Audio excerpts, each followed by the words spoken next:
Vamos meditar hoje alguns versos da palavra de Deus, e tem uma figura sugerindo o tema aí no quadro. É um tema até recorrente, mas não por isso não importante.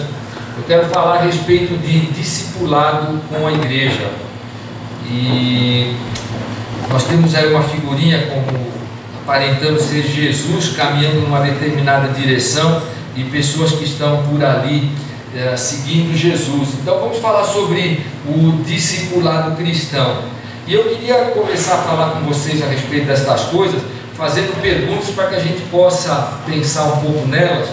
E a pergunta bem objetiva: para que existe a igreja? Para que a igreja existe? Para o que serve a igreja? É uma pergunta que às vezes nós devemos nos fazer, e ela vem à nossa mente, a gente talvez saiba responder de pronto, mas nós temos procurado facilitar o entendimento dessa questão, e para isso nós trouxemos até uma resposta que atende bem essa pergunta, que está calcada, e apertei errado, ajusta para mim aí, por favor, no propósito da igreja. Aí, muito bem. O propósito da igreja, ele responde um pouco para nós, e de forma até bastante inclusiva, embora a definição seja pequena, ela fala bem do que, para que a igreja existe.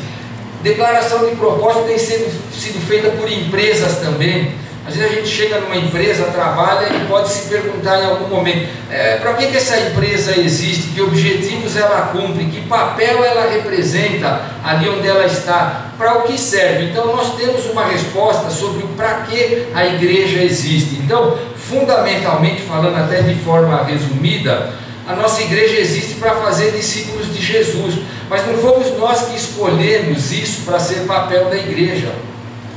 É a Escritura que determina que a igreja existe para realizar, para fazer esse papel aí. Talvez os versos que melhor resumem esta coisa de discipulado são os que estão lá no texto que nós chamamos da Grande Comissão, lá em Mateus, no capítulo 28, os 3 versos finais.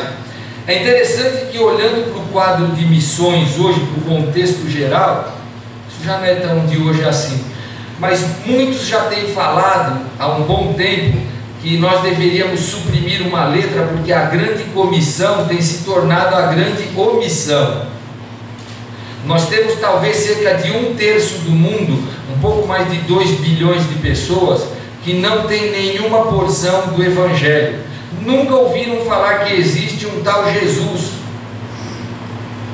Então percebam que nós temos uma questão aí importante, e quando nós olhamos para os versículos aí de Mateus, que vão falar a respeito da Grande Comissão, nós percebemos que o que Jesus coloca para nós é uma ordem, versos no imperativo, que estão falando para nós que nós devemos ir ao encontro de pessoas, pregar o Evangelho para essas pessoas, mas não só isso. Nós devemos pregar o Evangelho e ensinar as pessoas a guardar aquelas coisas que nós sabemos a respeito de Jesus. Essa é a tarefa. Essa é a tarefa da Grande Comissão, e é o que nós precisamos entender, que é uma ordem deixada para a liderança da igreja, certo? Errado. A ordem foi deixada para os cristãos. A ordem foi dada para todo aquele que já entregou sua vida a Jesus. E nós precisamos então entrar em sintonia com o propósito da igreja, que é baseado na Escritura e que traz uma ordem para nós fazermos discípulos de Jesus. Muito bem, a igreja existe para fazer discípulos, mas vamos passar um pouquinho pela questão também: o que é um discípulo?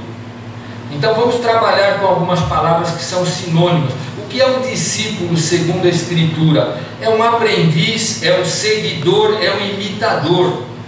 Um discípulo de Jesus é alguém que segue a Jesus, que busca imitar Jesus, que vai aprender com Jesus. É aquele cara que caminha junto e faz igual. Ele vai indo e vai olhando, e ele aprende e ele repete aquelas coisas. Ele adota aquilo como estilo de vida para ele, e ele vai colocar então estas coisas em prática. Olha que interessante, uma palavra de Jesus lá em João capítulo 10, 27, Jesus fala: as minhas ovelhas ouvem a minha voz, ele diz mais para frente, e ele fala, e elas me seguem. Elas não ouvem a voz e falam: puxa, boa Jesus, aprendi mais uma coisa para eu manter na minha mente. Jesus falou que as suas ovelhas ouvem o que ele ensina, mas colocam em prática, eles seguem, eles vão seguindo o mestre. Então percebam que é alguma coisa que escapa talvez de uma mera teoria, é alguma coisa que é vista, que ela é encarnada, é participativa, é uma coisa prática. E a gente vai falar um pouco, extrapola a ideia de estudo bíblico. Jesus ensinava muitas coisas teoricamente, mas o grosso do ensino de Jesus foi demonstrado. Jesus fazia as coisas e falava: vocês viram? Então tomem como exemplo. É assim que o discipulado acontecia, é assim que deve acontecer. Então percebam que Jesus, aqui nesse texto de João, ele fala algo muito interessante, que as suas ovelhas o ouviam, mas elas não apenas criam naquilo que Jesus estava falando como algo recebido intelectualmente, elas seguiam aquilo virava alguma coisa prática, elas iam indo, iam aprendendo e iam fazendo aquelas coisas conforme Jesus estipulava para elas. E nós precisamos entender que isso tem que acontecer. Não é alguma grande sacada da igreja Filadélfia, do pastor que está aqui falando, é alguma coisa que foi deixada na fundação da igreja e a essência da própria igreja. Então nós precisamos abraçar a ideia e colocá-la em prática. E eu vou falar um pouco sobre as implicações, mas veja num outro contexto, o apóstolo Paulo, ele fala para nós, lá na primeira carta aos Coríntios, capítulo 11, verso 1, sede meus imitadores, como também eu sou de Cristo. Então o processo de discipulado que a Bíblia nos desafia a fazer, começou com Jesus como modelo, seguidores de Jesus que reproduziam, e que foi deixado como uma ordem para que nós mantivéssemos o mesmo modelo, continuar aprendendo de Jesus e reproduzindo isso na vida de pessoas. Então essa é a essência da igreja. Normalmente a gente resume, não é? Essência como tudo aquilo que faz alguma coisa ser o que é. Se você suprime aquilo, a essência de alguma coisa, aquilo deixa de ser o que é. Então pensa nisso em relação à igreja. Faz parte da essência da igreja. Se suprimirmos, nós deixamos de ser igreja. E pelo lado contrário, para que sejamos igreja, é preciso que isso esteja acontecendo. Senão perdemos a essência, caiu a identidade, deixamos de ser aquilo que faz com que a gente exista como igreja Filadélfia aqui. Então nesse sentido, queridos, a gente tem que ter algumas percepções.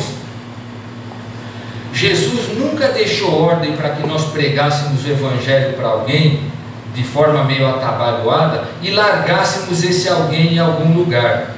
Eu sei que poderíamos estabelecer uma controvérsia. Mas e se for a última chance daquele cara ouvir o evangelho? Eu creio no princípio reformado de que a salvação pertence ao Senhor. Não vai faltar ninguém no céu de quem o Senhor quer que receba a palavra e verdadeiramente se converta. Jesus nos chamou para ir, alcançar pessoas, levar a boa nova que salva e transformar aquela pessoa num seguidor. Lembra lá de Mateus? Nós vimos agora, ensinando a guardar todas as coisas que vos tenho ordenado. Essa foi a ordem de Jesus. E assim nós precisamos entender a grande comissão, que vai além do que às vezes assim algumas posturas que nós vemos. Então a grande comissão, ela envolve e nos ordena a ir, a levar a salvação, fazer um seguidor através de nós. É isso que está escrito lá. Esse seguidor vai seguir Jesus, não mais vendo Jesus agora, como os discípulos fizeram, que foram os marinheiros da primeira viagem, mas agora através de nós. Nós somos o modelo para aquele que entrega a vida a Jesus. É isso que o Senhor está deixando para nós. E a gente olhando lá para a Escritura, nós precisamos sempre pensar, o modelo primeiro é Jesus. Então nós obedecemos, nós não fazemos conforme nós queremos. Então há algumas estratégias, há algumas questões a ser olhadas, e elas são importantes assim. Então eu faço discípulo ensinando a guardá-lo aquelas coisas que eu já sei e pratico. É assim que faz a construção do discípulo. Ele vai olhar e aprender. As pessoas olhavam para Jesus e aprendiam, os seus discípulos. Então se tornaram discípulos e foram passando esse método a outros. Se você ler em João, Jesus, antes da sua partida, ele disse que iria embora, mas deixaria um consolador, queria fazê-los lembrar daquelas coisas que Jesus passou para eles. Por quê? Porque eles seriam modelos e deveriam multiplicar aquilo. O Espírito também age em nós, cumprindo o mesmo papel nesse sentido. Então nós vamos ensinar através do relacionamento. Então, se você quiser trazer sempre uma figura que possa te esclarecer bem o que é discipulado, a figura que você traz à mente é que discipulado é andar junto, discipulado é estar junto, e é isso que nós precisamos fazer como verdadeiros cristãos que somos. Nós precisamos estar juntos. É vida na vida, é gente trabalhando com gente, é algo vivencial. Eu vou criar um neologismo aqui no início, mas é algo encarnacional, é encarnado, ele é feito na vida, é feito no andar. Ele não requer estruturas formais. Pode ter alguma formalidade, pode ter algumas estratégias que até deem um formato, mas é uma coisa totalmente desprovida de modelo próprio e pronto. Ele vai com a disponibilidade, e aquele que abraça, porque é intencional, eu vou falar disso, ele vai criar oportunidades de aplicar o modelo de treinamento e vai ensinar com a vida. Vai ensinar com a vida, é o que nós precisamos fazer. E a coisa mais importante talvez disso é que o discipulado, e é muito precioso pensar nisso, querido. Eu vou dar um exemplo muito legal. Mas o discipulado é aquele lugar onde todas as teorias se tornam práticas. Então às vezes você vem na escola bíblica e vê um estudo lá na carta aos Efésios, e às vezes você fala, poxa, é um pouco teórico, mesmo que o professor seja bom e te dê 3 ou 4 exemplos práticos, mas ainda assim é algo verbalizado. Quando você está com alguém que pega aquele mesmo princípio e aplica a vida dele com você assistindo, ele substitui 50 exemplos ouvidos e lidos. Então o discipulado faz com que pregações, estudos de escola bíblica, a tua devocional, um estudo numa célula, todas estas coisas se tornem realidades vivas. Eu aprendi, eu vi fazer, e Jesus mostrava, Jesus vivia aquelas situações. Por isso então eles poderiam aprender de forma muito mais aprofundada. Então, para que isso aconteça, queridos, como eu falei, é algo intencional, é algo que cada um de nós precisa olhar individualmente e entender que é uma ordem e falar, eu quero obedecer a ordem. Aí a gente vai ter que fazer discipulado, todos, de alguma forma. Então começa como discípulo, a hora que aprende começa a discipular. E se você está bem maduro, discipulado é de uma outra forma, pode ser aconselhamento entre irmãos e irmãs mais maduros. Mas o processo da gente poder estar com gente lapidando gente, ele não para nunca numa igreja. Ele tem que acontecer de forma intencional. Então o primeiro recado aí é que o meu desejo é que todo mundo abrace a intenção do que é uma verdade bíblica. Para nós precisamos investir em vidas intencionalmente por obediência, porque foi dada uma ordem. Queridos, pastores, missionários, bispos, apóstolos, agora, nenhum de nós, por mais que possa parecer que tenhamos alguma autoridade, recebeu qualquer delegação de Deus para passar por cima da Escritura. A ordem que foi dada é a da grande comissão. Nós precisamos abraçar. Não dá para alguém falar, não, isso não é preciso. Queridos, é uma ordem que está posta para nós. E lá no final eu vou falar um pouco do resultado disso de alguma forma. Então, nesse sentido, eu quero só abrir assim um parênteses, não para estabelecer controvérsia, mas eu quero falar de algo assim que para mim é muito importante.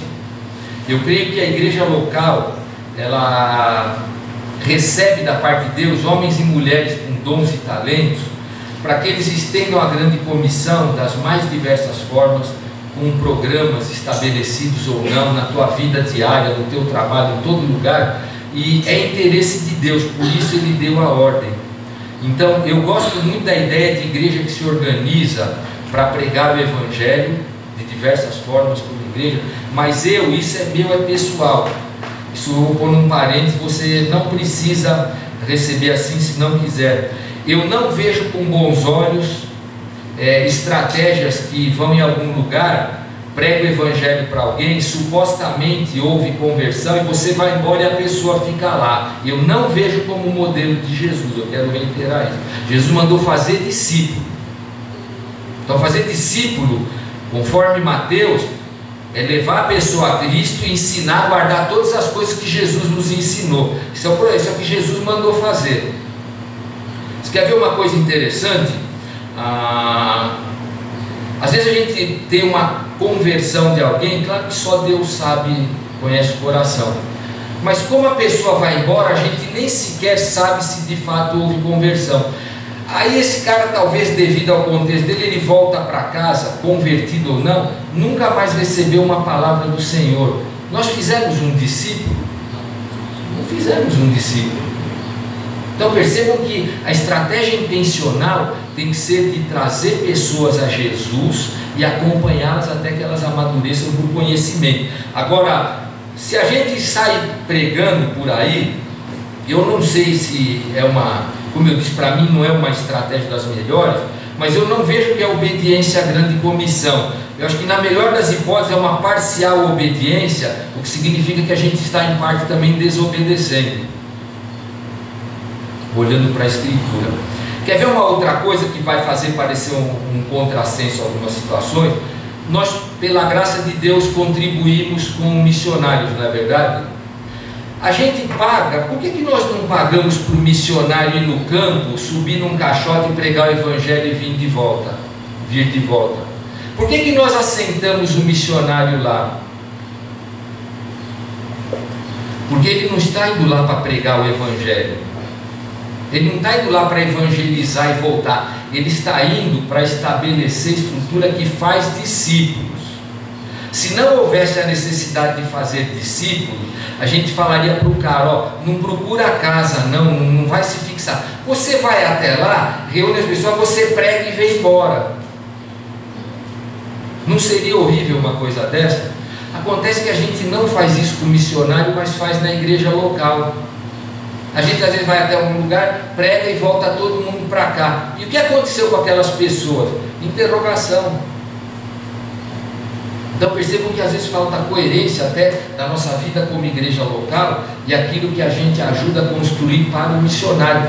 A gente sempre ora para que o missionário vá e fique radicado num lugar, para que ele pregue o Evangelho e os convertidos sejam levados a obedecer ao Senhor. Aí está fazendo discípulos e obedeceu à grande comissão. Se não fica tiro para todo lado aí, a gente não fecha as coisas, não é? Muito bem, uma questão a mais aqui também para refletir: como fazer discípulos então? E a minha resposta é: estando junto em tudo. Nós precisamos estar juntos nas mais diversas situações do cotidiano, para que os princípios bíblicos, quando vivenciados, sejam visualizados, sejam aprendidos por quem está sendo discipulado. A pessoa precisa ver que ali aconteceu o cumprimento de um princípio, foi vivenciado uma situação. Eu quero dar um testemunho aqui, é da minha vida, da minha esposa, é um testemunho, até me aproveitando que o Chico e a Marisa não estão aqui. A gente tem uma brincadeira aí, vocês já devem ter visto. Eu fui discipulado pelo Chico e pela Marisa, minha esposa também. Então a gente se encontrava com muita frequência quando eu era recém-convertido. Às vezes o Chico ia de carro me buscar lá na Casa Verde, porque eu não tinha carro para vir para cá, para a Zona Sul. Ele ia lá buscar a gente. Então, ele sempre preparava alguma estrutura para que a gente pudesse estar junto nas mais diversas situações para a gente aprender o Evangelho. E um dia aconteceu um negócio muito interessante. Eu estava no carro atrás com a Joana e o Chico e a Marisa tiveram uma discussão. E, bom, aí eles tiveram a discussão e ficaram ali meio de bico, a gente estava atrás ali, né? Aí foi muito interessante, o nosso carro estava parado lá na porta da casa deles, lá. E quando nós chegamos, a gente ia tomar um lanche, o Chico falou uma frase, você já deve ter me ouvido, eu brinco sempre com ele. Ele falou para a Marisa assim: abre aí para eles descerem. Aí eu olhei para a Joana assim, e ficou meio, puxa, caramba, eles estão bravos. Nós descemos do carro, pegamos o nosso carro e fomos para casa. Aí o que aconteceu? Quando chegou na semana seguinte, nós fomos sair juntos de novo, eu vi o casal acertando aquele problema biblicamente, pedindo perdão um para o outro, e eu aprendi como é que se lidava com questão de perdão bíblico. Por mais que talvez eu tivesse escutado pregações, estudos teóricos, recebido até talvez o mesmo exemplo, quando eu participei daquilo, fez todo sentido, era totalmente diferente, porque eu vi a coisa acontecer, e isso é discipulado. E por conta disso também eu fui muito abençoado, porque com o Chico e a Marisa, claro, com outros irmãos também, mas por exemplo, quando eu fui me casar, nós íamos para a lua de mel, não tínhamos carro. Eu tinha uma frase na minha cabeça, que ela existia desde sempre: carro e mulher não se empresta. Aí eu não tinha carro, eu fui para a lua de mel, o Chico falou: ó, você vai com o meu carro, eu tenho 2 carros, eu te empresto. Eu falei: mas como? Ninguém empresta carro. Ele falou: como não? Isso aqui é porcaria, isso é lata, se bater conserta, se roubar tem seguro. Ele começou a me ensinar sobre valores que eu tinha a partir do mundo. Então ele passou para mim noções de discipulado na vida, na prática, sobre como a gente deve olhar para as coisas. E eles nos ensinaram então visitar enfermos, como se portar no trabalho. Tudo isso eu fui aprendendo na prática, olhando a forma como eles faziam, não é? Evangelizar pessoas. Nós íamos para passeio, evangelizávamos, fazíamos passeio. Então tudo isso eu fui aprendendo, não só ouvindo de um púlpito ou da escola bíblica, eu vi acontecer. E pela graça de Deus aprendi muitas coisas. Então é isso que nós precisamos fazer. Foi isso que o Senhor Jesus deixou para nós fazermos como igreja. E nós devemos fazer estas coisas aí, porque elas são importantíssimas. Então tudo que nós víamos na prática fazia sentido com muitas coisas que tínhamos aprendido teoricamente. Então isso é o discipulado, e são estas coisas que nós devemos então fazer.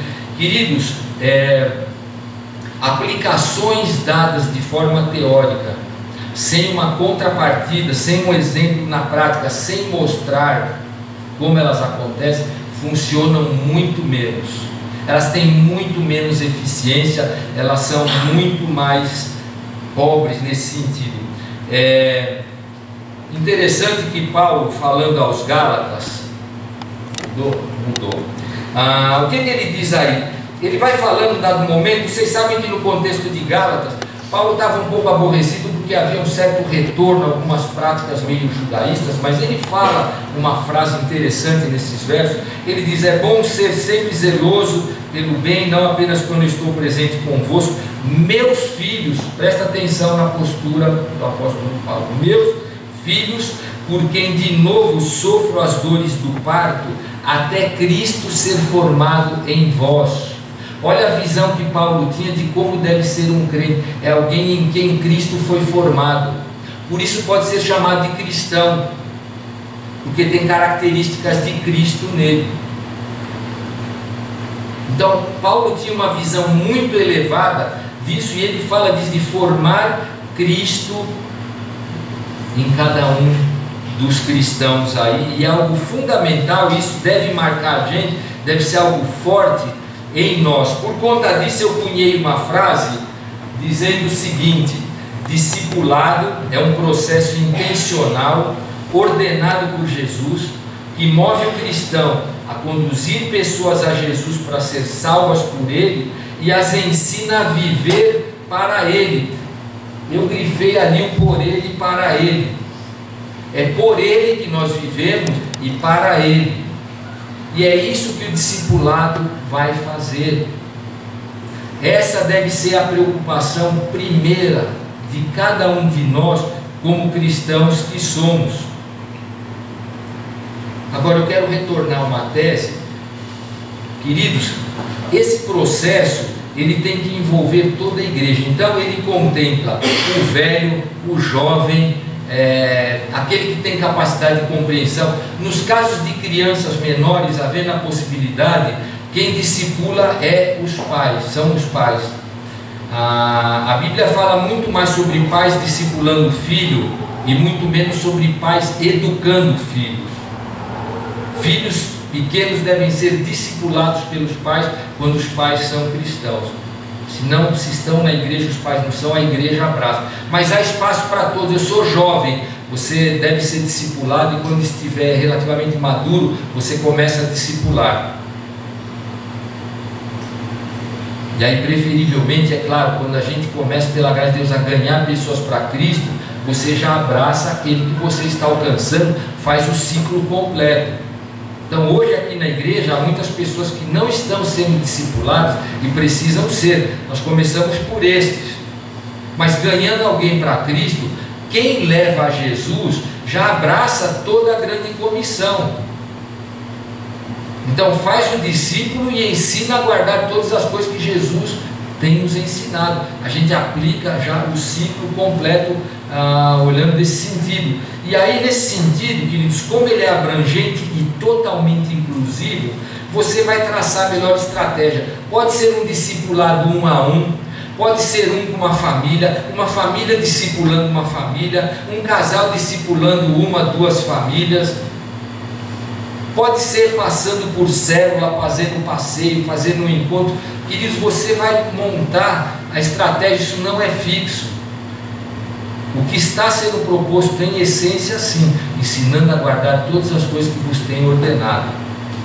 Vida na vida, investimento tendo Jesus como modelo. Isso sim é fixo. Agora, qual é a estratégia? Você vai ver, olha, eu só posso estar com a pessoa a cada 15 dias. É a cada 15 dias. Eu posso estar toda semana. Esteja toda semana. Eu trabalho junto, eu encontro todo dia, ensino um pouco a cada dia.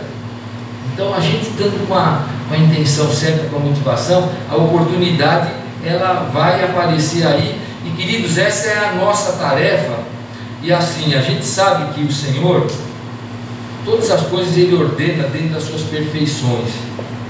Então não existe pessoa, eu quero crer, que já nasceu, entrou numa igreja por conversão e não possa ser discipulado. Que aí Jesus ensinou um método falho. Para aquele cara não dá. O que Jesus deixou é passível de ser feito para todo crente. Ele deixou a mensagem para todo crente. Então todo mundo não só deve, como pode. Por isso que é intencional, porque a gente precisa tomar a decisão de fazer essas coisas acontecerem, e elas vão abençoar demais a igreja aí com estas coisas. Então vamos lembrar sempre que é uma ordem. Agora, como é uma ordem, eu quero tratar um pouquinho dessa questão, olhando para esse texto aí de João. Eu separei alguns versos de João. Presta atenção no que eles dizem para nós. Está pequeno, mas eu vou ler. Jesus falando: aquele que tem os meus mandamentos e os guarda, esse é o que me ama. Queridos, todos aqui amam ao Senhor? Sim. Então, agora veja que o texto está dizendo que quem ama ao Senhor é aquele que tem os mandamentos e os guarda. Não é quem tem emoção, quem acha que, quem fica assim, às vezes, talvez emocionado. Olha como Jesus era maravilhoso, multiplicou aqueles pães. Nossa, eu fico muito sensibilizado com isso. Aquele que tem os meus mandamentos e os guarda, esse é o que me ama. E aquele que me ama será amado por meu Pai, e eu também o amarei e me manifestarei a ele.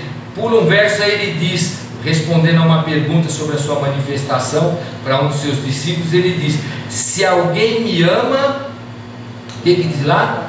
Guardará a minha palavra. Se alguém me ama, presta atenção, queridos. Nós recebemos uma ordem do Senhor, eu estou focalizando em uma, mas uma entre outras. Nós vamos pensar nos ordenamentos do Senhor, mas sobretudo na grande comissão. Jesus deu uma ordem para mim e para vocês. E aí ele vai dizer: se alguém me ama, guardará a minha palavra. E meu Pai o amará, e viremos para ele e faremos nele morada. Quem não me ama, não guarda as minhas palavras. Então percebam, queridos, que estas coisas estão intimamente ligadas, de tal forma que elas exigem uma tomada de posição da nossa parte. Nós precisamos, por amor ao Senhor, obedecer a palavra do Senhor. E ele deixou um modelo, uma orientação, e no final desse texto aí o próprio Senhor Jesus vai dizer que o Consolador, o Espírito Santo, seria enviado pelo Pai, e ele nos ensinaria, que ele diz lá, todas as coisas, e vos fará lembrar de tudo que eu vos tenho dito. Nós temos a ajuda do Espírito Santo para saber, para lembrar, para ter disponibilidade das coisas que nós buscamos na palavra de Deus. Então já está dado até o recurso aí para isso, e nós então precisamos abraçar aqui.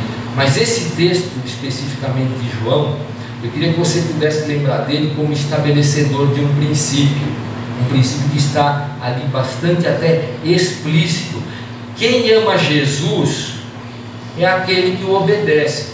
Esse é o princípio desse texto. Quem ama Jesus não é quem, sei lá, às vezes extrapola, mostra de forma visível, fala muitas coisas. Jesus falou: aquele que me ama é o que obedece a palavra. É um princípio estabelecido pelo Senhor aí, e nós deveríamos então, como nós acabamos de falar, nós amamos ao Senhor, nós devemos desejar obedecê-lo. É o que a gente precisa fazer. E nesse sentido, queridos, há uma dupla obediência. A gente precisa discipular e precisa também estar atento a ser discípulo. Não tem formatura na escola do discipulado. Então eu tomo conselhos com o pastor Valquírio Tadeu, que está ali, com o Celso, com o Raul. Eu pego irmãos maduros na fé. Quando eu estou precisando de orientação de Deus, eu vou à palavra, mas eu busco aconselhamento com irmãos maduros. A gente não tem, depois de algum tempo, às vezes um discipulado tão intenso, ou como deve ser, principalmente os mais novos, até colocá-los no trilho da palavra. Mas ainda assim, nós precisamos buscar sabedoria de Deus em outros irmãos. Lemos livros, aprendemos com homens de Deus. Isso vai para até o fim da vida. Como eu falei, não tem formatura, né? E voltando então àquela tese anterior que eu tinha falado, não só fazer um convertido, mas ensinar ele a obedecer e a seguir a Jesus. Dos grandes benefícios que a igreja recebe quando ela faz discipulado é que os dons e talentos são colocados em marcha. Você vai discipular aqui um jovem, um senhor, uma senhora, não importa. Na caminhada, o Senhor vai mostrando: poxa, aquela irmã, ela tem uma inclinação forte, olha, ela talvez tenha o dom disso, mas eu vi que ela tem também o talento, eu vou dar uma provocadinha nela se ela não quer ajudar no ministério onde estamos precisando.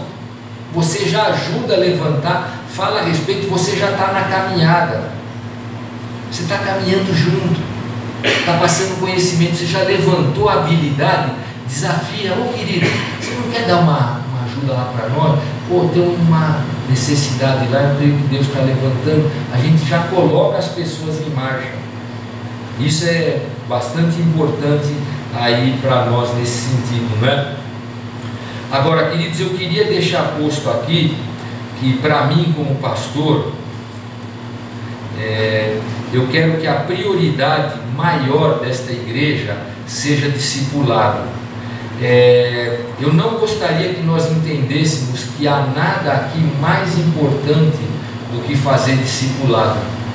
A gente às vezes olha e vê igrejas que estão mais estruturadas do que a nossa, às vezes são mais antigas, às vezes trataram os recursos de outra forma. A gente fala: poxa, que bom seria se nós tivéssemos esse ministério, aquele outro. Queridos, qualquer ministério, por melhor que seja e mais importante para a igreja, ele tem que estar subordinado ao discipulado. O discipulado é em primeiro lugar, porque quem deve servir são os discípulos do Senhor, não pessoas que estão convertidas, soltas, não crescem. Pensou? Queridos, infelizmente, tem cristãos que já estão há anos na igreja e não conseguem abrir um livro. Não aprende, não concentra, não se educa na palavra, não sai do lugar. Então, nós precisamos ter um envolvimento, um trabalho abrangente de fazer estas coisas conforme o Senhor quer que nós façamos. E a minha ideia é que Deus nos dê a graça de construir uma rede de discipulado nesta igreja, onde todo mundo de alguma forma tem que ser trabalhado para crescer no Evangelho. Pastor, eu não concordo. Talvez o seu lugar não é aqui. Agora, eu posso ser, caso alguém deseje, me convencer de que eu estou errado. Se me convencer de que eu estou errado, eu abro mão da ideia. Mas do contrário, a coisa mais importante que essa igreja tem que fazer é obedecer a sua declaração de propósito, que nós fizemos olhando para a Escritura, e fazer discípulos, firmar pessoas na palavra e aqui dentro, pôr pessoas em marcha para trabalhar com o Evangelho, fazer pessoas crescer e não vir aqui eventualmente. Nós precisamos fazer isso, queridos. Está cheio de gente solta aqui que não tem um cuidado nesse sentido. Então a minha visão é que tudo na igreja deve girar em torno do propósito, que é do próprio discipulado aí. Tudo deve ser pensado levando em conta a ordem de Jesus. E não é opcional, como eu falei, é algo para todos nós, não é? Então qual é o desafio, queridos, que eu quero deixar para todos nós? Eu também quero ficar desafiado por essa ideia, mais do que eu já estou, e que não é uma ideia minha, é que nós precisamos abraçar essa ideia e aplicar ao nosso coração como algo que a gente quer que seja um estilo de vida, e tem que funcionar, porque é de Deus e o Espírito de Deus é conosco. Tem que funcionar, nós precisamos fazer acontecer. Tem uma igreja com um modelo bíblico, uma rede de discipulado, pessoas investindo na vida de pessoas, fazendo com que a palavra de Deus seja algo relevante, factível, aplicável, porque é demonstrado, é vivenciado, está acontecendo ali, é no chão de fábrica, é no dia a dia, e não dá para a gente ter desculpa. Nós precisamos obedecer a Jesus. Eu preguei no aniversário da igreja que não basta estar na igreja, é preciso ser igreja, e é assim que a gente é igreja, vivendo a realidade de igreja, que é uma realidade de fazer discípulos. A gente vai obedecer a Escritura, imitar Jesus e ajudar uns aos outros. É para isso que nós existimos como igreja. Dá uma olhada nesse verso, querido. Nós estamos caminhando para o final. Jesus, certa vez, num contexto, está lá em Mateus, ele falou: vinde a mim todos os que estáis cansados e sobrecarregados, eu vos aliviarei. Eu creio que o Senhor estava falando sobre o alívio que Ele, como Salvador, e só Ele pode nos dar por conta do duro peso do pecado. Então, o que nós precisamos observar olhando para esse verso como um todo, querido? É que nós precisamos levar pessoas que estão com a carga, com a vida pesada por causa do pecado, até Jesus, para ser aliviado por Jesus. Pessoas que precisam se desvencilhar de peso de pecado, de vida errada, de coisa que não anda certo, e nós vamos levar até Jesus para que Ele alivie.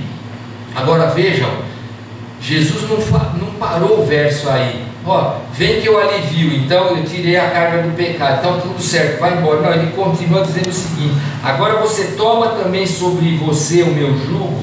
O jugo é aquela madeira que ia aqui no pescoço do animal que puxava uma carroça. Jesus está falando agora: deixa eu subjugar você, deixa eu pôr você debaixo do meu jugo, porque você está com a tua vida cansada, sobrecarregada. Agora você vai tomar o meu jugo e vai aprender de mim.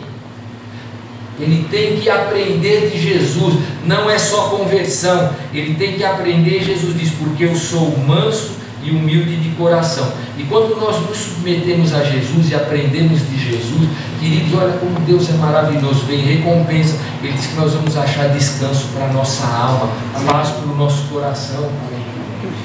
Então Jesus delega, mas como Ele é maravilhoso, Ele ainda recompensa a gente por fazer o que é obrigação. a gente se submete ao Senhor, isso é o próprio Senhor que está dizendo, e nele nós encontramos descanso, alegria e paz para o nosso coração, para a nossa alma.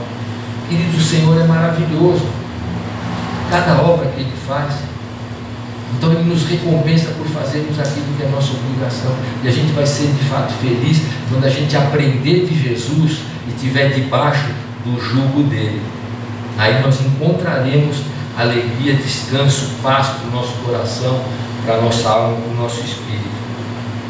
Nós vamos orar agora, queridos. Eu queria que a gente pudesse estar olhando de tempo em tempo para o propósito da igreja, e eu vou estar trabalhando com a liderança da igreja, com alguns outros irmãos, e a gente vai se estruturar para fazer discipulado aqui, e eu quero que isso aconteça rápido.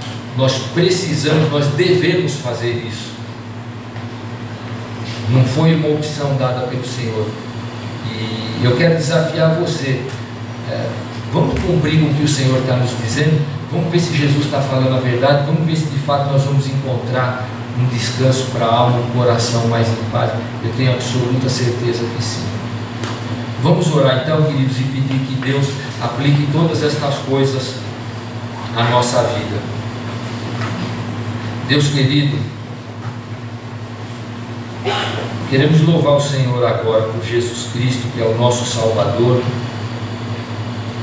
e que nos salvou para vivermos conforme um plano tão bem feito que o Senhor fez, como tudo que o Senhor faz é perfeito. Te louvar porque o Senhor nos resgatou, nos tirou da condenação que sobre nós pesava. O Senhor nos deu vida eterna, mas o Senhor também nos deu uma estratégia, um caminho para nós andarmos, de tal forma que nós podemos fortalecer um ao outro, ajudar um ao outro a crescer na graça e no conhecimento do Senhor. E em obedecer na Tua palavra, Senhor, nós experimentamos paz e descanso para o nosso coração. Nós queremos tomar um compromisso, Senhor, de usar todo o nosso empenho para sermos uma igreja obediente e de forma intencional, Senhor, fazer discípulos conforme o Senhor tem nos ordenado, já desde os dias de Jesus. Capacita-nos, ó Deus, pelo Teu Espírito, pelo aprendizado da Tua palavra, pelo serviço fiel de tantos irmãos que já têm feito isso aqui na igreja, mas que o Senhor possa, ó Deus, contagiar a igreja como um todo, que haja, ó Deus, um contágio pelo Teu Espírito, para que nós desejemos viver a realidade de uma igreja discipuladora, uma igreja que leva a Tua palavra, que alcança e que ensina a guardar todas as coisas que o Senhor nos legou. Queremos Te dar graça, Senhor, porque a tarefa se nos parece impossível, mas nós sabemos que o Teu Espírito é capacitador, que a Tua palavra dará sabedoria e nós podemos fazer. Então, opera, ó Deus, dentro desta igreja, revitaliza a igreja, Senhor, aviva a obra, para que nós sejamos verdadeiramente uma igreja discipuladora, para a honra e glória do Teu nome, Senhor. Nós oramos por estas coisas, em nome de Jesus. Amém. Amém. Que Deus possa nos abençoar e aplicar a Sua palavra às nossas vidas.